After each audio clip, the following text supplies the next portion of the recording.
gotta love it. You gotta love it. Oh my goodness. Welcome to Frontline Manor. I'm your host, Kevin Stewart, Mr. Do Right if you did not know.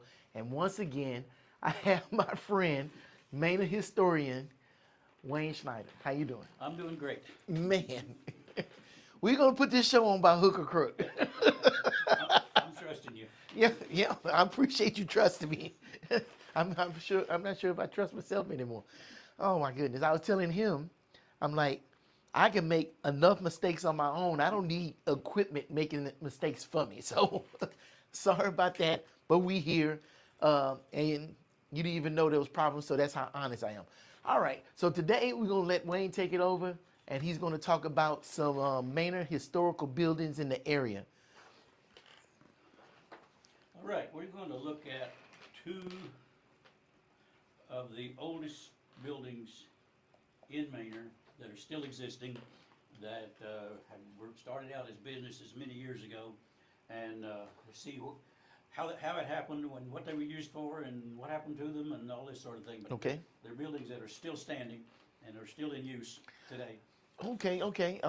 That's interesting because one of them I didn't think was still standing, but okay. Well, what the business is still operating. Let's put it that way. Okay.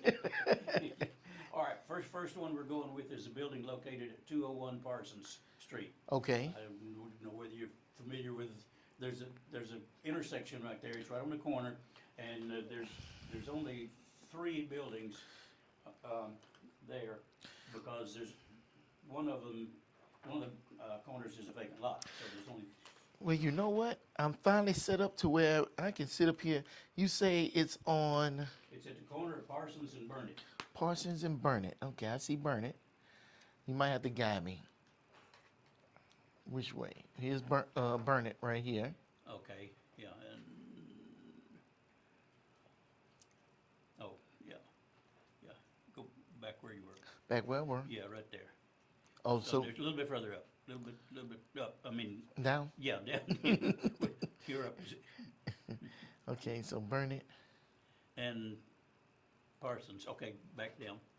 Back. No, up, the other down. Oh, okay, I see Yeah. what you're saying. One more. There, Old Highway 20 is the same as Parsons. Okay. Yeah, so it's at Burnett and Old Highway 20 according to that. So I can get y'all can see what we seeing. Go to number 2, 3, 4.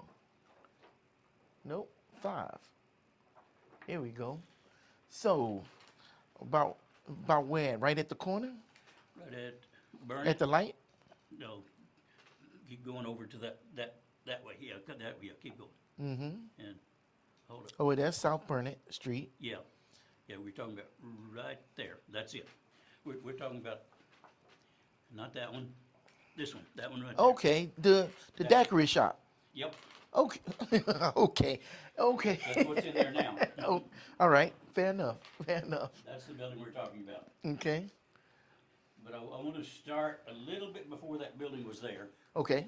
Start with a man whose name was Friedrich Wilhelm Ludwig Ludecky. Wow, really? That's a mouthful. He was born in Bergdorf, Germany in 1857. Sounds like it. Yep, it does. And he immigrated to the United States, and he settled in what was sort of a German community at the time, where other German people had settled, in a little place in Austin County called Welcome, Texas.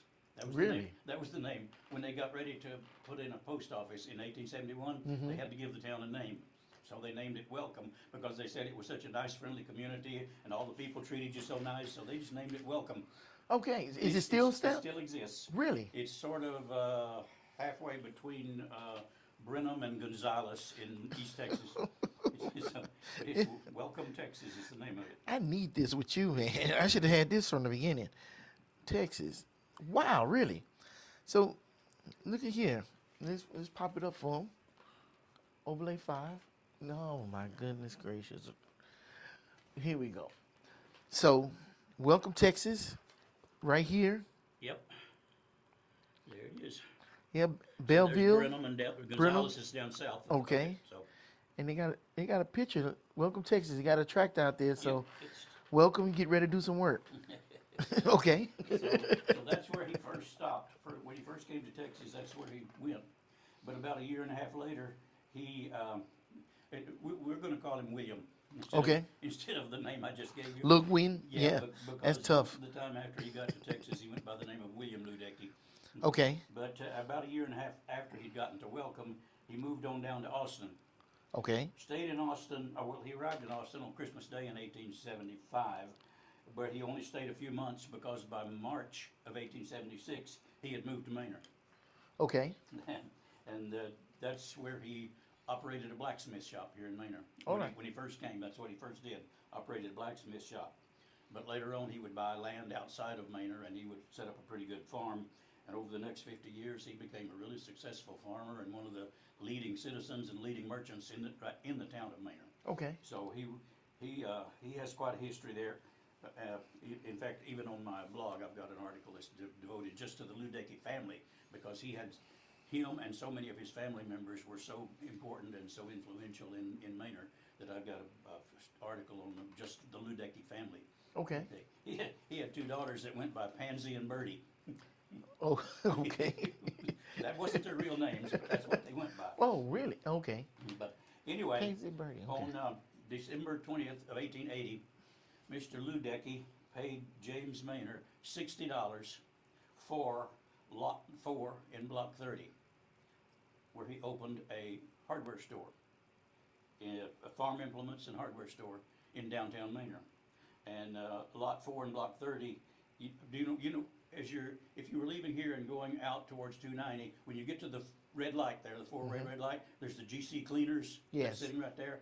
All right, his store was just on the other side of GC Cleaners.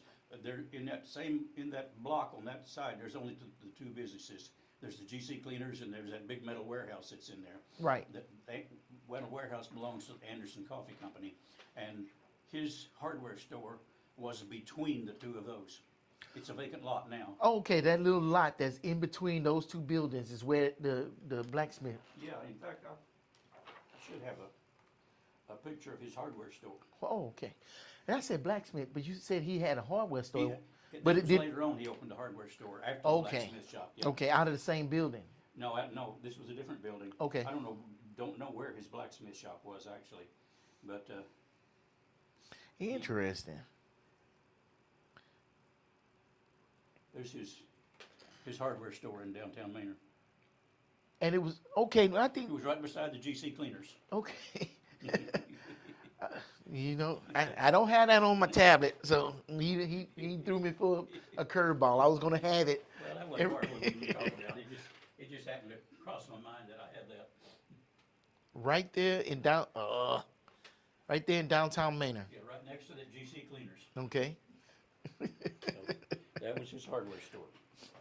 And apparently he was quite popular, and a lot of people were, he influenced a lot of people in the area.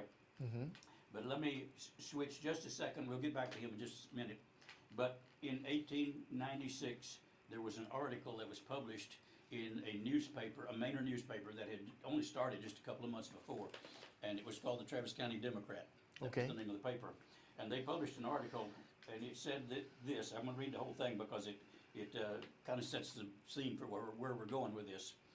The article said, some of our businessmen have asked us to agitate the question of the necessity of a bank in Manor, saying that they will lend their hearty support to such an institution. There seems to be an open field here for a banking house, with more than 40 different business enterprises in town, besides the large area of rich country lying adjacent to the town. There should be no hesitancy in the matter. We have an open-hearted people here who are always ready and willing to lend their support to any enterprise that will further promulgate the best interests of the town. The capital stock need not be, say, any more than $50,000, and it does seem to us that someone can be found who has that much surplus who would be willing to engage in such a business. So this was 1896, and they were thinking Manor really needs a bank. Okay. And we think we've got enough people in town who could get together and make that happen. So they were looking for a private citizen, or were they looking for a banking establishment to move to Manor? They were looking to build and set up a bank that would be composed probably of a number of the leading citizens. Okay. And they were looking for somebody, a beneficiary that had a lot of money to back the bank. Mhm. Okay. Gotcha. And of course, it may take two or three of them, all together to get Right. it done, but they were looking for somebody, and according to the people, whoever wrote that article, they said it shouldn't be any problem to find somebody that's got enough money to back up this bank and They set it had up. money like that in this Well, area like that? Apparently some of them did. Apparently, yeah. Anyway, Shouldn't be that hard.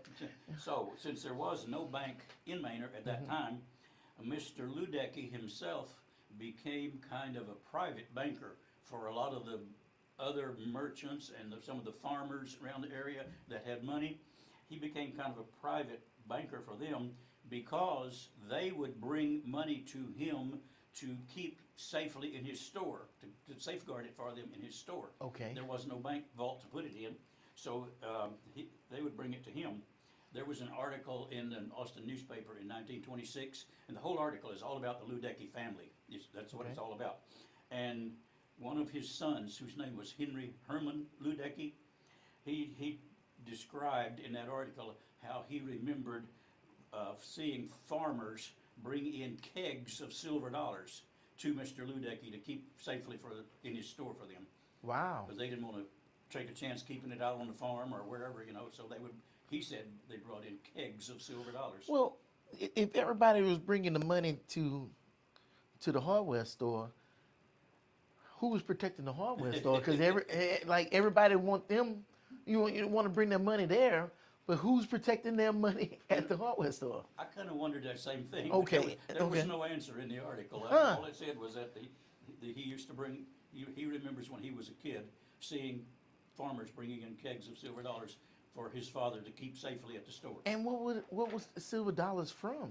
From their farming, from whatever business they were in, Wow, I didn't know we had money like that around here like that. Well, we know the Bloor family, from the article Yeah. we've done on him. We know they had money, but I don't know whether they were involved in that or not. But I know that James Manor probably had some money when he first came, because he had just sold his land in Mississippi, in Yazoo County, Mississippi, Mm-hmm. and he sold everything he had there for $30,000 right before he came. Oh, that's a right lot. Before he came here. Back then, So yeah. he may have had some money also, but anyway, Okay. All I know is that his son said he remembers seeing them bring the money into the store for safekeeping. All right, let's jump ahead just a few years.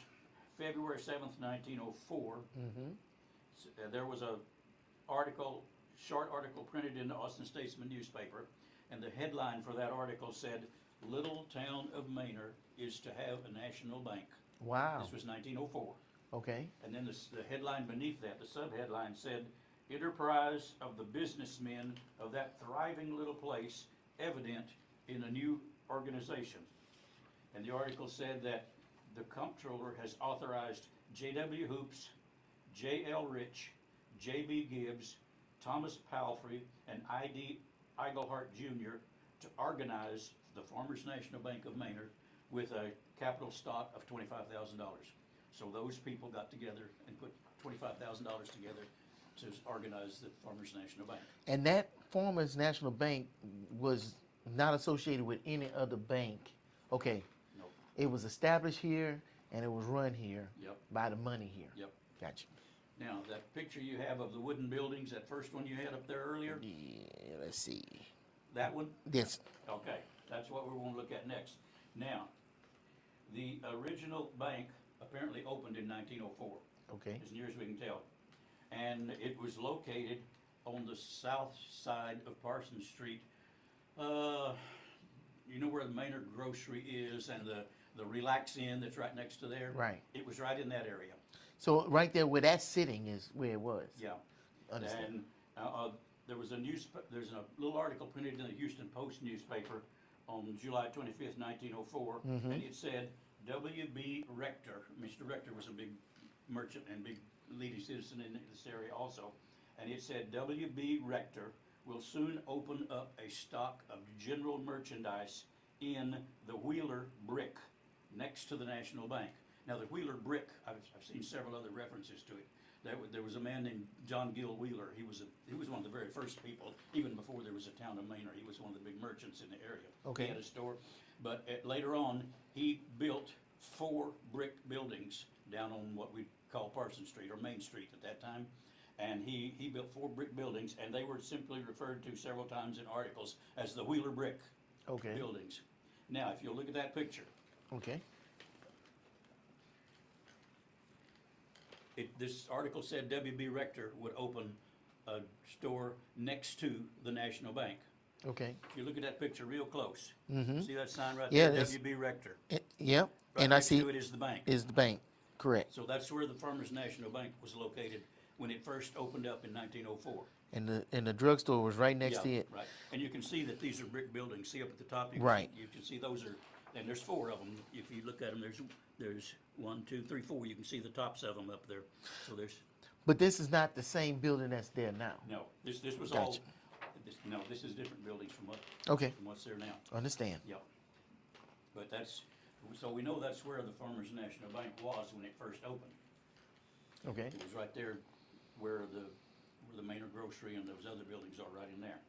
Well, they didn't stay there very long though, because in 1907, the Austin Statesman newspaper ran another little article that says, the Farmers National Bank is busy today moving into their new quarters.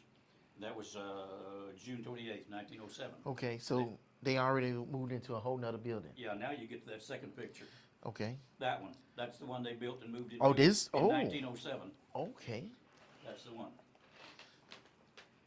That's where they moved in 1907. And that's the daiquiri shop. So that building, and did it have? Was it the whole building or was it just this storefront?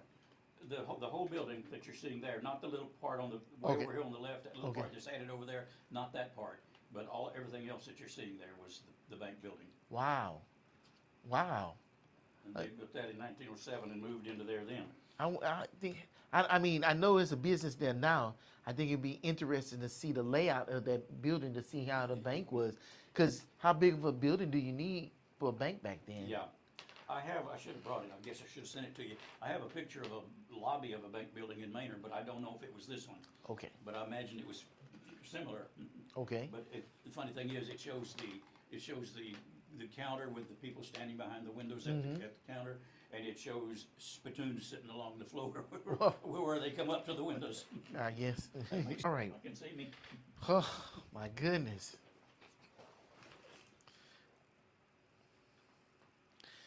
All right. The ghost of Manor don't want us to talk about this. But we back. Let's see. It looks like it's still frozen on Facebook, and I don't want to get us going without knowing we're going to be broadcasting. Yeah. It says we live. And now it says we was live.